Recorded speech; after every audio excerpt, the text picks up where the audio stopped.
Tatlong beses na scam? Grabe naman. Isang tao ang na-scam, isang tao lang yung na-scam. Oh?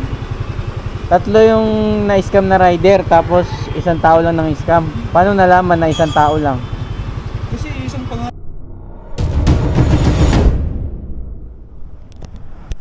Yo, good morning mga boss. Welcome ulit sa ating bagong vlog. So, mukhang tuloy-tuloy na yung natin, yung biyahe natin kasi yung tito ko wala pa. So, medyo maaga tayo, 9:45 ng umaga. Wala pa tayong booking, naghahanap pa lang. So, yung bahay namin stop muna sa paggawa kasi wala pa yung tito ko. Antayin pa namin. So, babiyahe muna ako para kahit pa paano kumita tayo ng pera. Kapon maganda-ganda yung biyahe ko kasi nakaano ako 800, tapos may mga tip pa yun. Ngayon sana goal natin maka 1,000 mahigit. Kasi maaga-aga tayo ngayon 9 mahigit. So ito, namimili pa lang ako ng booking natin na nakukunin. Pwedeng malapit, pwedeng malayo, kahit ano, kung anong meron. Para may papasok na pera kasi oras yung inaabol natin dito Hindi tayo arawan, pakyawan tayo sa galawan natin. So update na lang pag meron na tayong first booking mga boss. Makarami tayo. Let's go. Pick up po. Doon na bayad niyan ma'am. Salamat. First booking. First booking natin mga boss, papuntang Ortigas. Dito sa Lynn's Grill, Alansora. Papunta na Ortigas, tapos may nakuha na akong booking. Dito naman sa may Project 8, yung napikapan ko rin kahapon, yung Frozen. Papuntang Baliverde yata yun. Tara, pick upin muna natin para dalawa, let's go. Boss, kay Raisa Yam. Pangalan mo sir? Daniel Dala.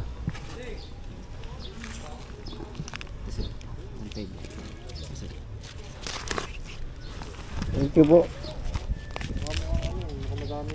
Okay na mga boss. Nakuha na natin yung booking natin na dito sa lagi natin napipikapan. Maganda kasi yung booking nila dito mga boss, laging naka-priority yung booking. Kasi syempre malaking bagay yun para sa atin. Dagdag kita ba? Kasi malaki ang fare pag priority. Tsaka hindi naman tayo kukuha ng mga alanganin na booking. Pareho. Yung dadaanan lang. Gaya nito, Ortigas. Ortigas din to yung isa, sa Baliverde rin. Doon tayo dadaan. Kaya isang way lang to. Tara, deliver ko na muna to. Let's go!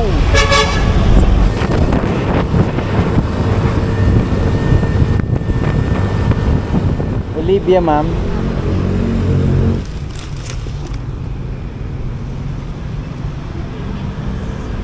Okay na? Tsurang ko lang. Salamat. Okay na to, ma'am? Salamat po. Thank you po. 117 minigay sa atin. 125. Tip tayo mga boss. Thank you Lord.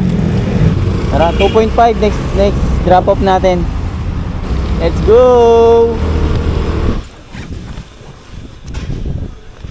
Libre po. Frozen. Picturean ko lang ma'am. Salamat. Okay na to. Opo. Thank you po. Ayan. Tara, at na tayo ng booking. Let's go! Pick up? Maros. Doon lang, pick up. Pumunta kay Bernadette na Okay, pasok na po. Pasok po.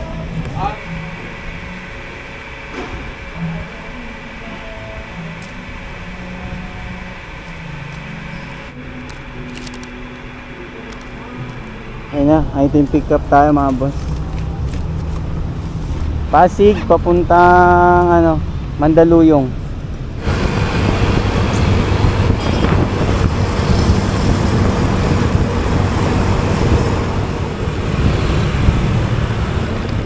Tatlong beses na scam?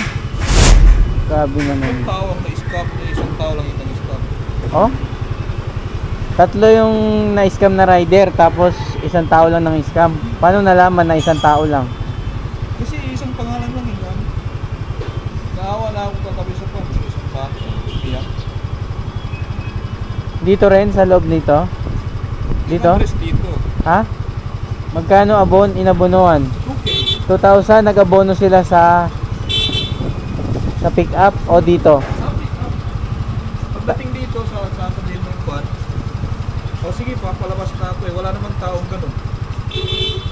Hindi na nabalik yung item. Anong item daw yon? TV. Eh, sira na yung mga TV. Pareho, puro TV yung mga na-deliver nila? Ito. I-save mo na lang or picture mo na lang. Baka nag-meet up lang yung dapat di sila kumukuha ng meet. Ano daw sabi ng mga rider, meet up lang daw. Wait na nga. Yan yung number. Iwasan nyo na lang mga lalamog. Number ng scam. Then ito yung bata na umiyak kagabi. Saan daw pinick up kuya? Pasay. Block 5, lot 16. Block 7, lot 7 kuya. Hindi, yung kwan niya, yung matras na dito. Hindi naman yung taga dito. Then yung delivery niya, sir, diretso mo lang yan. Salamat. Wait mga boss, marami pa rin talaga na i-scam ngayon. Lalo na sa mga baguhan to, sigurado. Ito, tip ko lang lagi ko naman sinasabi sa inyo, pag mag-aabono kayo ng booking, huwag kayong mag-aabono ng meet up. Lagi kayong priority sa lagi kayong priority sa pick up. Yun ang pinaka-priority kasi kung magka-problema, pwede nyo ibalik yung item. Pwede nyo ibalik yung item kung nagka-problema kayo. Lagi kayo dun magpo-focus. 3 rider daw nadali, TV yung item. So anong nangyari? Hindi na naibalik yung item. Malamang yung meet up lang yun. Tapos nagtiwala sila. Siyempre tatawagan yung rider ay yung yung nagbook eh. Tapos dito pa in-address subdivision. Siyempre kapani-paniwala, di ba? Chief, sa may karinderya rito, Chief? Dito lang? After niyang hardware na yan. Salamat. Kain muna tayo mga boss. Mamaya pag-usapan natin yung scam, mga scam.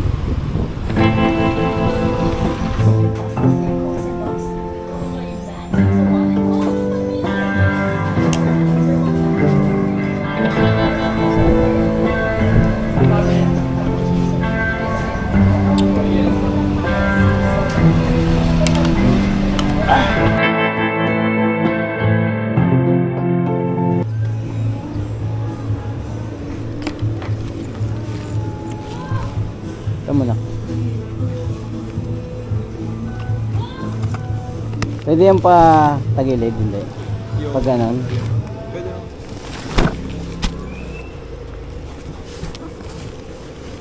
Yun. Doon na bayad sa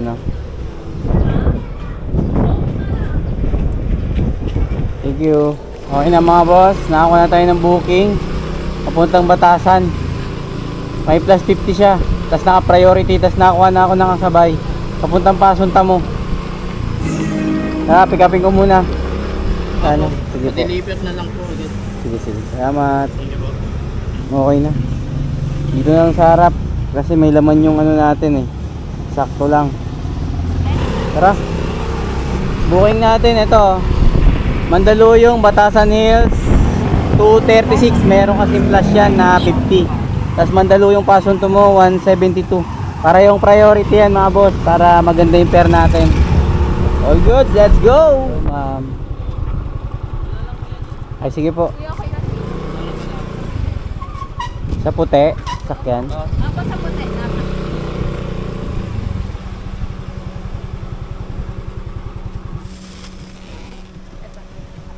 260 yan, okay. Ay, thank you po. Salamat po. Thank you, kuya. Salamat po. Nakibayad sa atin mga boss. 260. 170 plus lang yun eh. Binigay na sa atin 260. Kasi nag-message si ma'am, sabi niya na i-rush ko na daw. Pero sakto naman na siya yung mauuna. Tama ba yung daan natin? Ayun, 172 lang yun eh. Hindi naman 260. Tama ba yung daan ko na to? First time ko lang pumasok dito sa FEU FEU Diliman. Para iba ata to Next na tayo, Batasan Hills. Tara. Let's go.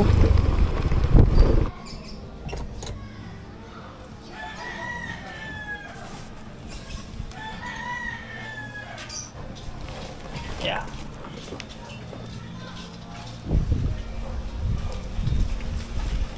$250.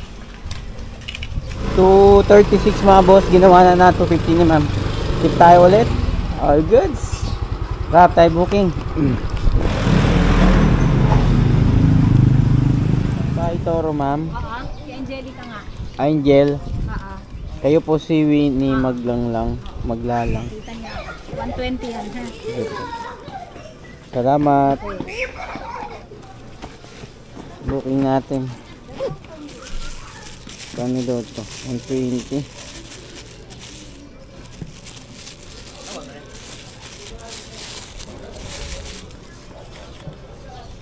$120. Yung booking natin, Batasan Hills, papunta na ano ba, Toro. Tapos binigay sa atin 120, 114 lang yan. May tip tayo na $6. Tara. Let's go.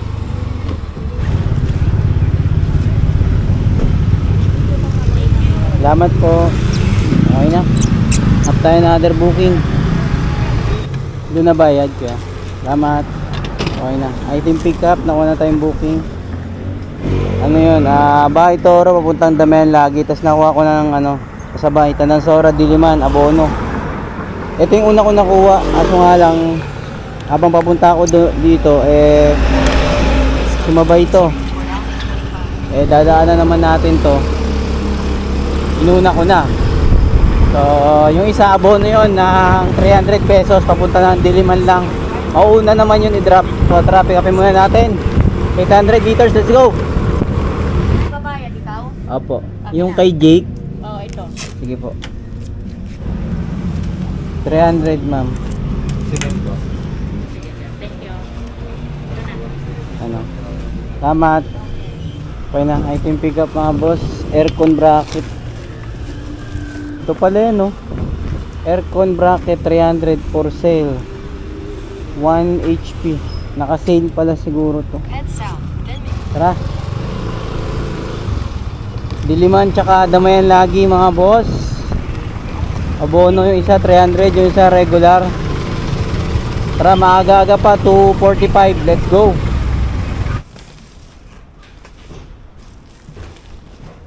Naku!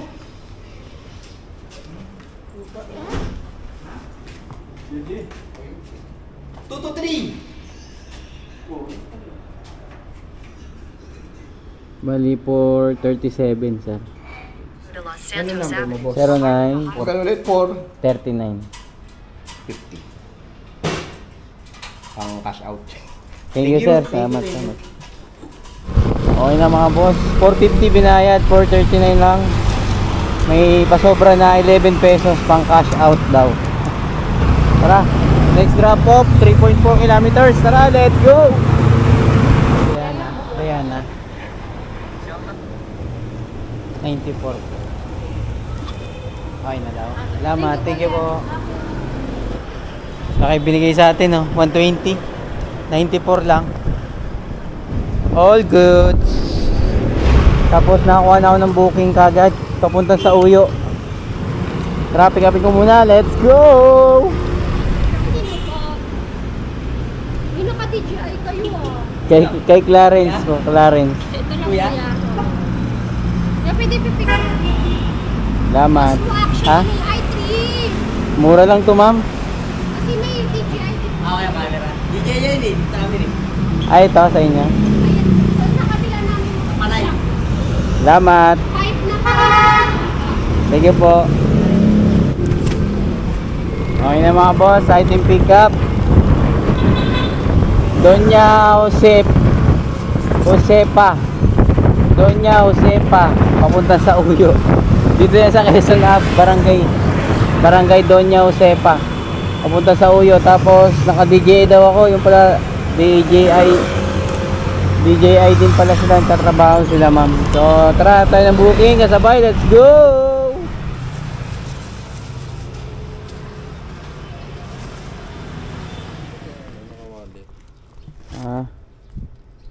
Hindi, cash.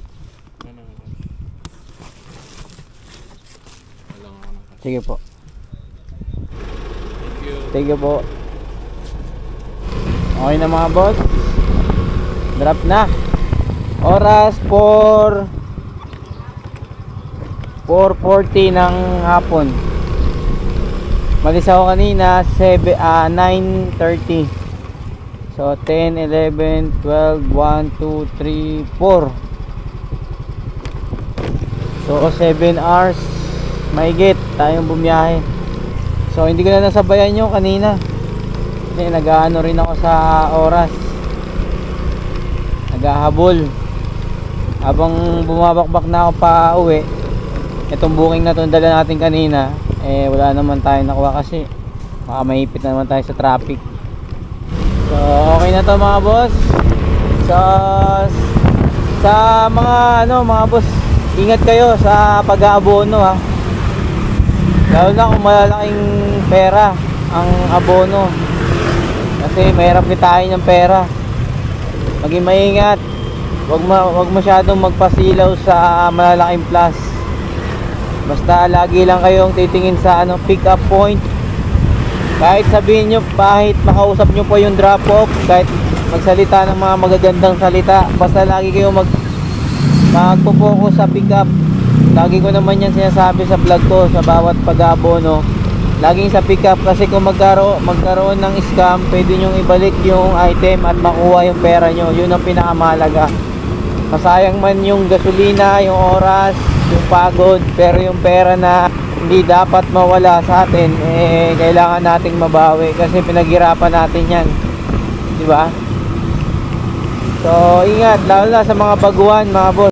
Kasi 3 rider ang nadali, puro appliances, TV raw yung yung item. So kung scam talaga yon, eh wala, baka meet up ang ginawa nila. Kaya wag kayong magano ng meet up, kahit yung mga 7-Eleven, wag din. Basta alam yung transaksyon na GCash, eh magdalawang isip na kayo. So yung gasolina ko ito mga boss, yung tira ko pa kahapon hindi pa naubos.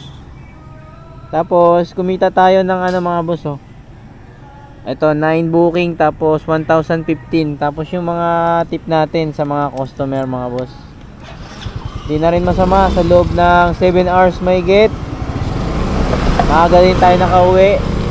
Relax lang, tsaka hindi man tayo masyadong arugado kasi tamang oras kain, sa oras, merienda. Kumbaga ini-enjoy lang natin yung biyahe natin. So hindi ako nag-ahabol, kumbaga hapit na hapit. Parang yung mga nakaraang taon na mga biyahe ko talagang dikdikan. Pagka kain, rat-rat na agad kasi iniisip ko yung mga bayarin. Lalo na dito sa motor ko na to, ayoko kasi na siyempre yung pinaghirapan mo mawawala, maatak lang. Saka sayang na sayang yung mga ginastos natin, yung pinandown, yung mga pinanghulog natin, di ba? Kaya lagi tayong maging advance sa mga bagay na kinukuha natin. Mas lalo nating galingan, sipagan. Tapos pag na-hit mo na, nakuha mo na, doon ka na mag-relax. Pero hindi naman yung totally na relax. Kailangan galaw pa rin, may mga diskarte. So Sabado ngayon, tapos yung anak ko nag-request na McDo daw yung pagkain niya. Mahilig kasi yun sa mga McDo, Jollibee, ganun. So nag-decide na lang ako na kumain na lang kami sa labas kasi hindi rin naman nagluto si Commander, tinamad. So, sa labas na lang kami kakain para family bonding, di ba? Kasi lahat naman na ginagawa natin para sa natin, pamilya. Tapos yung may mga tip pa pala tayo mga boss ha. Siguro nasa mga 100 plus yung tip natin. So all good na tong biyahe natin ng mga boss. Relax na. Bukas Sunday pala bukas. Day off tayo bukas, day off. Kasi dati kahit Sunday binibira ko yung mga previous vlog ko dati. Pag napanood nyo yung mga dati kong vlog, Kahit Sunday bumabakbak. Kasi dahil yun dito sa motor ko na to, ayokong sayang yung mga pinaghirapan ko. Kaya laging gusto ko meron advance para oras na magkagipitan may panghuhugutan. So hanggang dito na ang vlog ko mga boss. Sa mga bubiyahe pa, ingat mga paps, lagi kayong mag-iingat, peace out. Yeah, laban lang. Kay Daniel Talabla.